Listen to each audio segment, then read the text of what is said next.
샬롬. 오늘은 한 주의 마지막 날이자 새로운 한 주를 준비하는 그런 날이기도 합니다.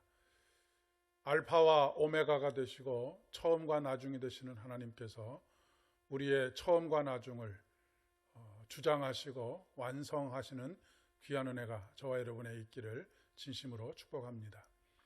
오늘 에베소서 1장 7절로 12절의 말씀을 중심으로 해서 다 그리스도 안에서 통일되게 하려 하심이라 라고 하는 제목으로 함께 말씀을 나누려고 합니다. 코로나19 팬데믹이 시작된 이후에 지난 3월 이후에 미국에서 전문직 그리고 자산가들은 부의 상승 곡선을 그리고 있지만 그렇지 못한 사람들은 하향 곡선을 타는 일종의 K자, 영어 K자 그 회복세가 두드러지고 있다고 합니다. 억만장자들은 팬데믹 상황에서 세금 감면 혜택을 받아서 3천억 달러를 벌어들이고 있지만 그렇지 못한 이들은 극한으로 내몰리고 있는 상황입니다. 이런 현상은 단지 미국만의 상황은 결코 아닐 것입니다. 우리나라에서도 집값이 천정부지로 치솟고 자산가들은 이러한 국가적인 위기가 오히려 자신들의 부를 축적하는 그런 기회가 되고 있는 것이죠. 반면에 자영업자들을 비롯한 서민들의 삶은 더욱더 곤핍해져 가고 있습니다. 도저히 섞일래야 섞일 수 없는 그런 차이와 차별을 경험하는 사회가 되어져 가고 있다라고 하는 그런 이야기입니다. 이것은 분명한 죄악입니다. 죄는 인간관계뿐만 아니라 모든 관계들이 서로 분리되는 것이기 때문에 그렇습니다. 죄는 아담과 하와가 선악을 알게 하는 나무의 열매를 따먹었다라고 하는 것에 초점이 맞춰져 있기보다는 하나님과 아담 사이에 분리가 나타나게 되었다라고 하는 것이 죄입니다. 분리가 아담과 하와가 선악을 알게 하는 나무의 열매를 따먹게 하는 행동을 가능하게 했다라고 이야기하는 것입니다. 그런 의미에서 차별은 어떤 차별도 정당화될 수가 없다라고 이야기할 수 있겠습니다. 우리는 항상 일치를 향하여 가야 합니다.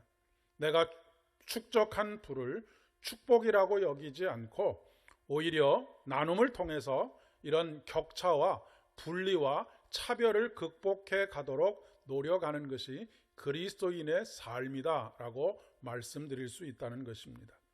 사도 바울은 고린도후서 8장 14절에서 15절의 말씀에 이제 너희의 유효한 것으로 저의 부족한 것을 보충함은 후에 저의 유효한 것으로 너희 부족한 것을 보충하여 평균하게 하려 함이라. 기록한 것처럼 많이 거둔 자도 남지 아니하였고 적게 거둔 자도 모자라지 아니하였느니라.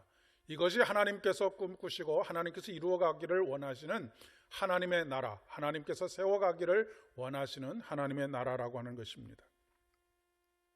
헌금은 단순히 하나님께 드리는 것일 뿐만 아니라 평균되게 하여 일치와 연합을 이루도록 하는 행동이라고 하는 말씀입니다. 국가적으로도 세금이 그러한 역할을 감당해야 하겠지요.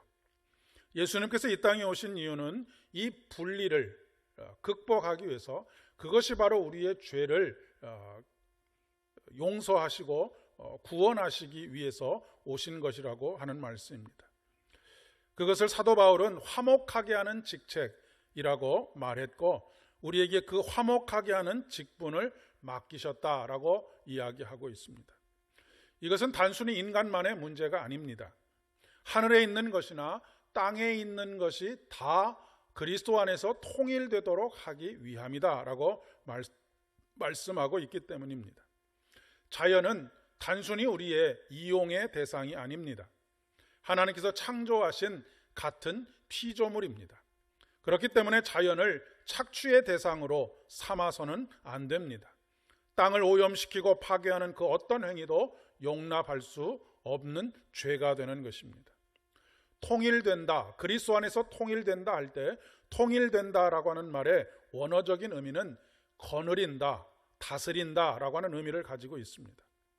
죄는 하나님과의 분리를 통해서 하나님께서 창조하신 세상임에도 불구하고 더 이상 그분의 다스리심을 인정하지 않는 곳이 세상이라고 한다면, 예수 그리스도를 통해서 다시 하나님께서 다스리시는 세상을 회복하는 것입니다. 그것이 바로 하나님의 나라가 임하는 것입니다. 우리가 이 거룩한 일에 청함을 받았습니다. 하나님의 통치가 작동하는 하나님의 나라가 이 땅에 이루어져 가는 것입니다. 우리 개인과 가정과 일터와 교회가 하나님으로부터 멀어지는 분리를 극복하고 뿐만 아니라 하나님으로부터 멀어짐으로 말미암아서 모든 관계들이 분리되어지고 차별을 경험하게 되는 것, 그것을 극복하고 더욱 그분과 일치를 이루어가는 것입니다. 오늘 하루도 이 일에 쓰임받는 저와 여러분 되실 수 있기를 진심으로 소망합니다. 함께 기도하겠습니다.